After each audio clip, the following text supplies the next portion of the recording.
Hello दोस्तों, आपका स्वागत है आपके अपने यूट्यूब चैनल ट्रेडर हुसैन में।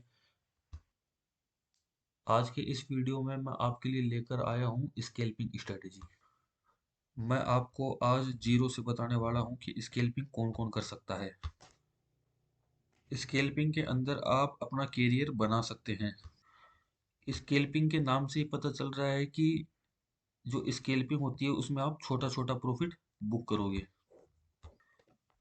और आप स्पेल की स्कैल्पिंग करके काफ़ी मोटा पैसा बना सकते हैं। देखिए, आपकी जो ट्रेडिंग है वो दो तरीके की होती है। एक तो है इंट्राडे ट्रेडिंग और दूसरी है स्कैल्पिंग ट्रेडिंग। इंट्राडे ट्रेड का मतलब होता है कि आपको जो ट्रेड है उसको कम से कम आधा घंटा, 1 घंटा या 2 घंटा होल्ड करके रखना पड़ता है। लेकिन जो स्कैल्पिंग ट्रेडिंग है उसका मतलब है कि क्विक एंट्री और क्विक प्रॉफिट बुक करना। यानी कि आप अगर 1 मिनट का टाइम फ्रेम यूज करोगे तो जो आपका टारगेट है वो 3 मिनट के अंदर अंदर मिल जाएगा। ये आपका जो मैक्सिमम है वो बता रहा हूँ और मिनिमम है वो बता रहा हूँ। ये कम ज़्यादा भी हो सकता है लेकिन ये एक एवरेज है। स्केल्पिंग आप दो टाइम फ्रेम पे कर सकते हो। जो मेरा अनुभव है वो आपको बता रहा हूँ। या तो आप 1 मिनट का टाइम फ्रेम फॉलो करो या फिर आप 5 मिनट का टाइम फ्रेम फॉलो करो। ठीक है ना, तो आप 1 मिनट के टाइम फ्रेम पे और 5 मिनट के टाइम फ्रेम पे स्केल्पिंग कर सकते हो। पर मैं आपको यही सजेशन दूंगा कि अगर आप 1 मिनट का टाइम फ्रेम यूज करोगे तो इसके अंदर जो आपको है टारगेट भी बहुत जल्दी मिलेंगे और जो स्टॉप लॉस है वो भी बहुत जल्दी मिलेंगे। और अगर आप 5 मिनट का टाइम फ्रेम यूज करोगे तो इसके अंदर जो बिगनर है, अभी जो नए हैं, वो इसके अंदर यूज कर सकते हैं। लेकिन अगर आपको एक्सपीरियंस है, आप पहले से काम कर रहे हो, तो आप 1 मिनट का जो टाइम फ्रेम है वो यूज कर सकते हो। तो अब बात कर लेते हैं कि इसके अंदर ऐसा क्या फायदा है कि आप स्कैल्पिंग करें। तो अब ध्यान से देखो, यदि आपको ट्रेड को होल्ड करने में डर लगता है, जैसे आप आधी घंटा, 1 घंटा, 2 घंटा अगर ट्रेड को आप होल्ड करने में डरते हो, तो आप स्कैल्पिंग करके मोटा पैसा कमा सकते हो। लेकिन अब आप अगर ये बोलोगे कि जो स्कैल्पिंग है उसमें टारगेट छोटा होता है तो प्रॉफिट भी छोटा होगा, तो ऐसी बात नहीं है। आप अगर नॉर्मल ट्रेड करते हो तो उसके अंदर आपको जो क्वांटिटी है वो तो कम रखनी पड़ती है और आपको टारगेट बड़े रखने पड़ते हैं। लेकिन स्कैल्पिंग की खास बात यह है कि आपको क्वांटिटी तो बड़ी रखनी पड़ती है पर टारगेट छोटे रखने पड़ते हैं। तो इससे जो आपको इंट्राडे में प्रॉफिट होता है वही प्रॉफिट आपको स्कैल्पिंग में ऑलमोस्ट सेम होता है। तो अब बात कर लेते हैं कि स्कैल्पिंग करने के लिए बेस्ट टाइम फ्रेम कौन सा है। तो देखिए तो देखिए आपका जो मार्केट है वो 9:15 पर ओपन होता है। तो आप 9:15 से लेकर 10:30, ये थोड़ा गलत हो गया, 10:30 तक आप स्कैल्पिंग कर सकते हो। उसके बाद आप 10:30 से लेकर और आपके 12:30 बजे तक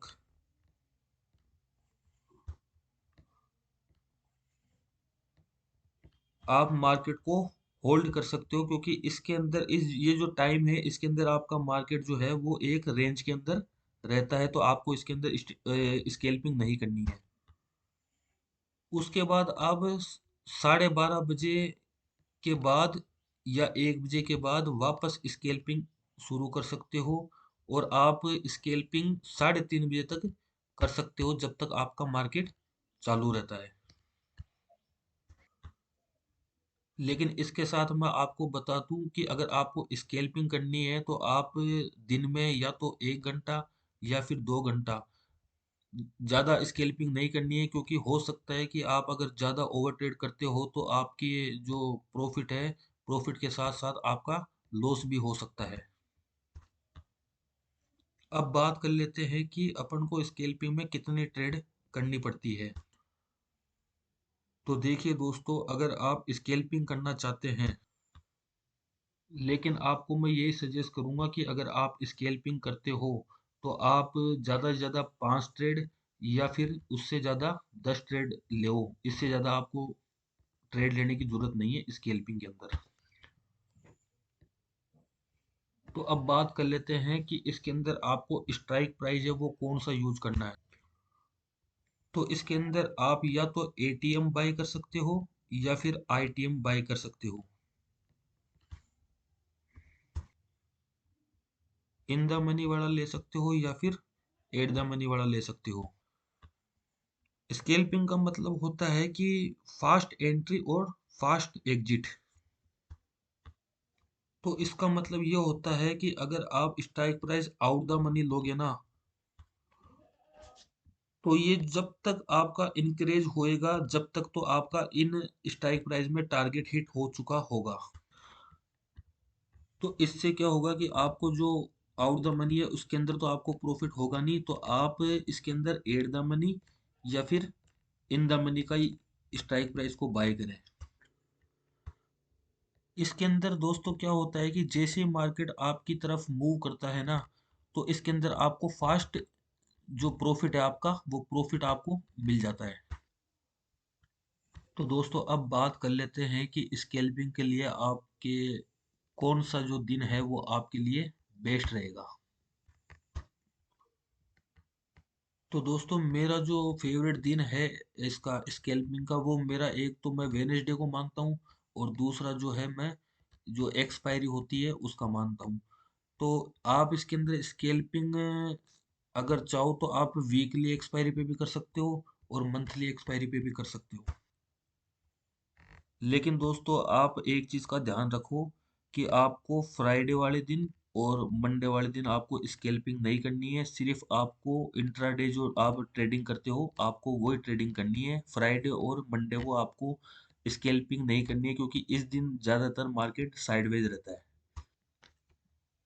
क्योंकि फ्राइडे और मंडे वाले दिन क्या होता है कि आपके जो प्रीमियम है ना, जो आप in the money at the money में आप काम करोगे या बाय करोगे, तो उनके जो प्रीमियम है ना वो महंगे होते हैं, तो उसके अंदर टाइम डिके भी थोड़ा ज़्यादा लगता है। इसके बाद में आपके वेनसडे और थर्सडे ये दो दिन आते हैं ना आपके पास। इसके दिन आपके जो प्रीमियम है उसकी रेट कम हो जाती है, तो इसके अंदर आप ज़्यादा स्केल्पिंग भी कर सकते हो। लेकिन अगर आपको हमेशा ही करनी है, तो मेरा अनुभव तो ये है कि कम से कम आप फ्राइडे वाले दिन तो ये जो स्केल्पिंग है इसको अवॉइड करना ही पड़ेगा आपको। अब बात कर लेते हैं दोस्तों कि आपको स्केल्पिंग कौन से जो इंडेक्स है इंडेक्स के अंदर आपको स्केल्पिंग करनी है। तो आपको ये जो है स्केल्पिंग ये सिर्फ निफ्टी के अंदर और फिन निफ्टी के अंदर आपको ये फॉलो करना है। पर आपको बैंक निफ्टी के अंदर स्केल्पिंग को फॉलो नहीं करना है। इसका कारण ये है कि दोस्तों क्योंकि बैंक निफ्टी के अंदर आपको पता है कि आपका जो उतार चढ़ाव होता है बैंक निफ्टी के अंदर वो आपका जल्दी होता है। तो अगर मान लो आप स्केल्पिंग कर रहे हो यहाँ पे एंट्री बना रहे हो, और एंट्री बनाकर आपने अगर प्रॉफिट बुक कर लिया, जैसे ही आप अगर प्रॉफिट को एंट्री करोगे तो बैंक निफ्टी में वोलेटाइल ज़्यादा होने के कारण ये क्या है जल्दी से नीचे आ जाता है, तो आपका जो 10,000 का प्रॉफिट है वो आपको 7,000 का प्रॉफिट दिखाई देगा। तो मेरा कहना यही है कि आप बैंक निफ्टी के अंदर स्केल्पिंग ना करें, आप निफ्टी और फिर निफ्टी के अंदर स्केल्पिंग करें। तो आपको एक वीक के अंदर दो मौके मिलते हैं स्केल्पिंग करने के।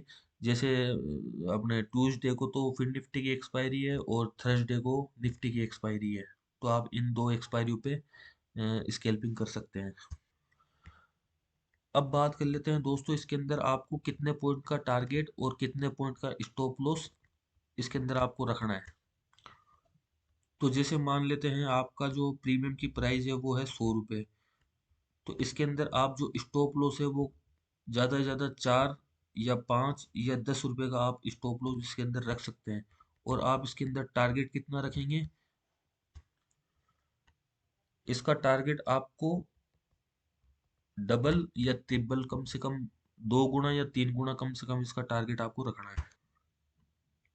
क्योंकि दोस्तों आप इसके अंदर अगर 1:2 या 1 या 2:2 अगर इसके अंदर टारगेट आप रखोगे तो आप इसके अंदर प्रॉफिट में आ जाओगे। जैसे आपका जो स्टॉप लॉस है वो तो हो गया 10 रुपये और आपका टारगेट हो गया 20 रुपये।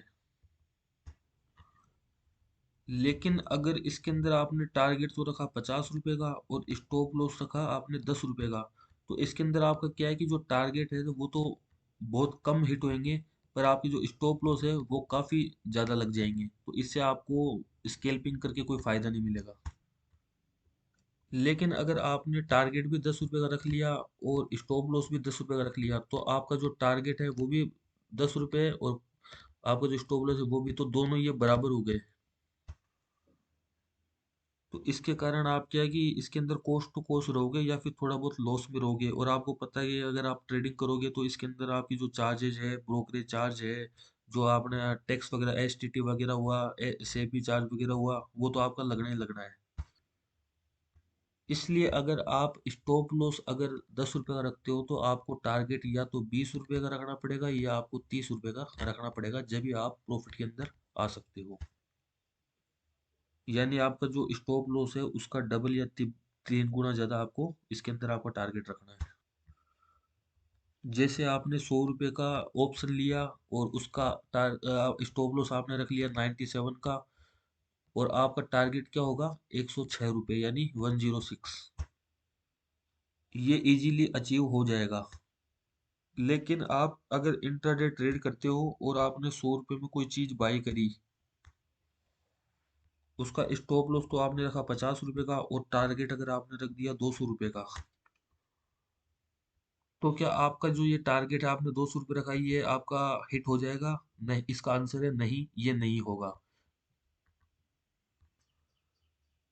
अब बात इसके अंदर ये करेंगे अपन कि इसके अंदर आपको स्केल्पिंग के अंदर कितना आपका जो कैपिटल आपको यूज करना चाहिए। तो मान लेते हैं अगर आपके पास 1 लाख रुपए का कैपिटल है, तो इसके अंदर आप सिर्फ 5,000 या फिर 10,000 रुपए का कैपिटल ही यूज करना है। यानी आपके कैपिटल का आपको 5% या फिर 10% ही यूज करना है स्केल्पिंग करने के लिए। इससे ज्यादा आपको आपका जो फंड है, जो आपका कैपिटल है, वो यूज नहीं करना है। नहीं तो हो सकता है कि आप भारी वाला लॉस कर सकते हो। तो दोस्तों आपके ये रूल होते हैं स्केल्पिंग करने के। अगर आप इन रूल्स का फॉलो करोगे, इन रूल्स को अगर डिसिप्लिन के साथ आप फॉलो करोगे, तो आप एक अच्छे स्केल पर बन सकते हो। और दोस्तों आपको मैं स्केल्पिंग का एक प्लस पॉइंट भी बता देता हूँ। जैसे मान लो मार्केट ने आपका एक रेंज बना लिया और इस रेंज के अंदर अगर मार्केट चल रहा है, अगर मार्केट इस रेंज को तोड़कर ब्रेक करके अगर ऊपर जाता है तो आप कॉल बाय कर लो, और अगर इस रेंज को तोड़कर अगर नीचे जाता है तो आप पुट बाय कर लो। यानी आप स्कैल्पिंग अगर ब्रेकआउट या फिर ब्रेक डाउन पे कर सकते हो, तो इसके अंदर आप बड़ा प्रॉफिट ले सकते हो। तो इसी के साथ दोस्तों मैं वीडियो को समाप्त करता हूँ।